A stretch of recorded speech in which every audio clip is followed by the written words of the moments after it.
महाराष्ट्रात राज्यसभेच्या 7 जागा रिक्त झालेल्या आहेत, ज्यासाठी येत्या 16 मार्चला निवडणूक होतीये। यासाठी 5 मार्च ही आता अर्ज भरण्याची शेवटची तारीख आहे। पण राज्यामध्ये सुरू असलेल्या हालचाली, महाविकास आघाडीकडनं कोणाला उमेदवारी मिळणार आणि शरद पवारांचं नाव नसेल तर भाजप 5वा उमेदवार देणार का, अशा चर्चा चालू होत्या।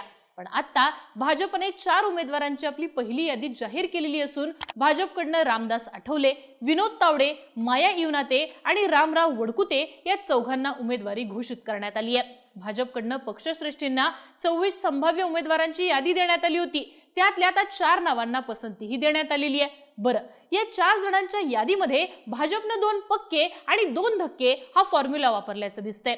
पण या यादीच्या माध्यमातून भाजपनं नेमकं काय साध्य केलेलं आहे? अचानकपणे पुढे आलेली नावं आहेत कोण? त्या व्यक्तींना भाजपने का उमेदवारी दिली? सगळी समीकरणं समजून घेऊयात आजच्या व्हिडिओतनं। नमस्कार, मी आरती आणि तुम्ही बघताय बोल भिडू। भाजपच्या राज्यसभेच्या यादीतलं सगळ्यात पहिलं नाव आहे रामदास आठवले यांचं।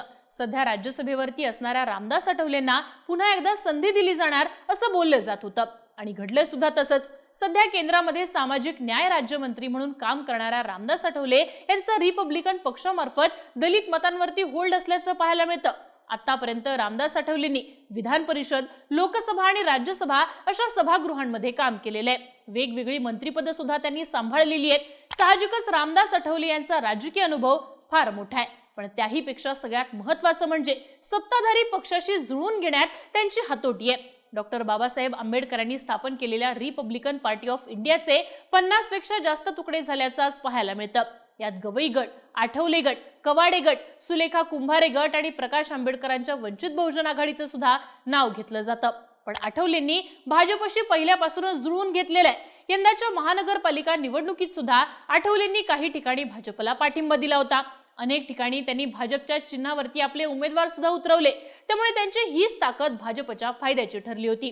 त्यामुळे आठवलेंचं नाव जवळपास नक्की समजलं जात होतं आणि तसंच घडल्याचं सुद्धा दिसतं। भाजपच्या यादीतलं दुसरं नाव आहे विनोद तावडे यांचं। आता हे नाव सुद्धा अपेक्षितच होतं। विनोद तावडेंनी 1985 ते 95 अशी 10 वर्ष अखिल भारतीय विद्यार्थी परिषदेचे प्रचारक म्हणून काम पाहिलेलं आहे। त्यानंतर 1995 पासून ते भाजपमध्ये सक्रिय झालेले आहेत। राज्यामध्ये त्यांनी महाराष्ट्र प्रदेश सरचिटणीस, मुंबई भाजप अध्यक्ष अशी पदं भूषवलेली आहेत। त्यांनी विधान परिषद, विधानसभा या दोन्ही सभागृहांमध्ये काम पाहिलेलं आहे। राज्याचे मंत्री म्हणून सुद्धा त्यांनी काम केलेलं आहे। पण 2019 मध्ये भाजपनं विधानसभेला त्यांचं तिकीट अचानकपणे कापलं, पण त्यानंतर सुद्धा त्यांनी भाजपमध्येच राहत आपला संयम कायम ठेवला। ते 2019 नंतर भाजपच्या केंद्रीय पक्ष संघटनेत चांगले सक्रिय झाले। अगदी 2024च्या लोकसभा निवडणुकीत पंतप्रधान नरेंद्र मोदींच्या नावाची उमेदवारी ही तावडेंनी जाहीर केली होती। बिहारमध्ये प्रभारी म्हणून काम पाहताना त्यांनी भाजपला मोठा असा विजय मिळवून दिला। मध्य प्रदेशमध्ये सुद्धा त्यांनी विजय मिळवून देण्यात मोलाची कामगिरी बजावली। जरी आमदारकी हुकली असली तरी पक्ष संघटनेत स्वतःला झोकून देत केलेलं काम आणि त्या कामाचं मिळालेला रिझल्ट ही गोष्ट तावडेंच्या पथ्यावर पडली आहे। दुसरीकडे सोबतच तावडेंच्या रूपानं मराठा समाजाला संधी देत भाजपनं जातीय समीकरणांची बेरीज सुद्धा साधली आहे असं सध्या बोललं जातं। खरं तर गेल्या काही दिवसांपासून विनोद तावडेंचं नाव हे महाराष्ट्राच्या राजकारणात घेतलं जात होतं। मुख्यमंत्री पदासाठी सुद्धा त्यांची चर्चा होत होती। पण आता तावडेंना राज्यसभेवरती पाठवून त्या चर्चा सुद्धा भाजपने संपवल्यात असं आपल्याला म्हणता येतं। आता रामदास आठवले आणि विनोद तावडे या 2 पक्क्या नावांनंतर भाजपने धक्के दिलेत ते 2 नावांमधनं, ज्यातलं पहिलं नाव आहे माया इवनाते यांचं। माया इवनाते या नागपूरच्या माजी महापौर राहिलेल्या आहेत। आदिवासी समुदायातून येणाऱ्या इवनाते या सध्या नागपूर महानगरपालिकेत नगरसेविका म्हणून काम करतायत।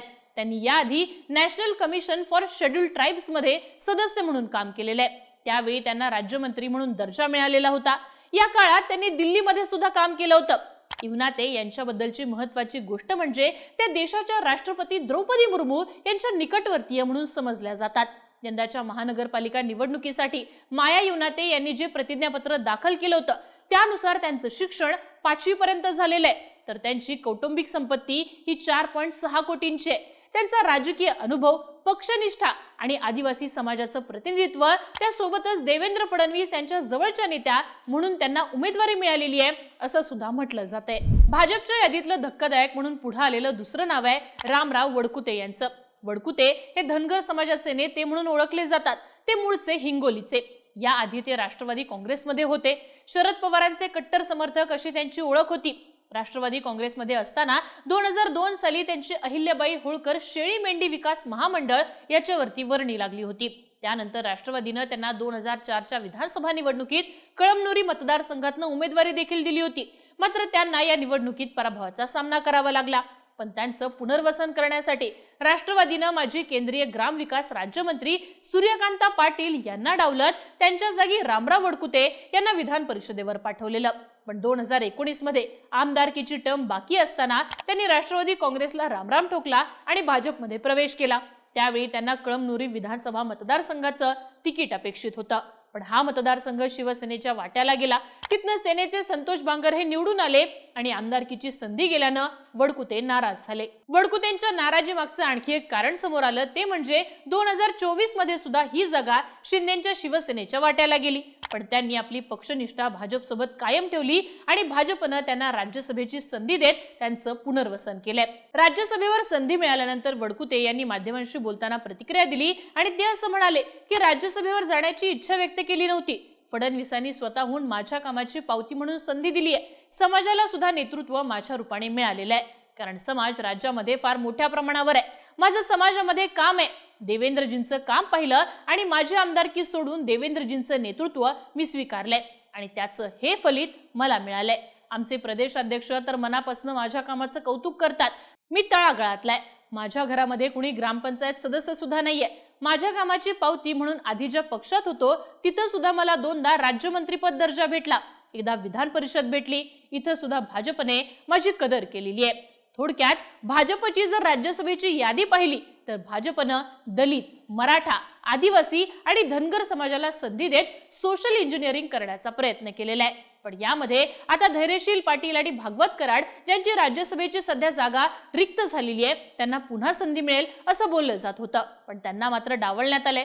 तर प्रीतम मुंडे, विजय रहाटकर यांच्या नावाची सुद्धा जोरदार अशी चर्चा होती, पण भाजपने या 4ही नावांना मागे टाकत 2 नवीन नावं समोर आणली आहेत। तर विनोद तावडे आणि रामदास आठवले यांना संधी दिली आहे। पण आता महाविकास आघाडीकडनं कोणाचं नाव जाहीर होणार, शिंदेच्या शिवसेनेकडनं कोणाचं नाव जाहीर होणार, निवडणूक ही बिनविरोध होणार की राज्यसभेत आणखी काही खेळी होणार, हे पाहणं महत्त्वाचं ठरणार आहे। पण भाजपच्या राज्यसभेच्या या धक्कातंत्राबद्दल तुम्हाला काय वाटतं? तुमची मतं आणि प्रतिक्रिया कमेंट बॉक्समध्ये लिहून नक्की कळवा आणि बोलबिडीच्या YouTube चॅनलला सबस्क्राईब करा।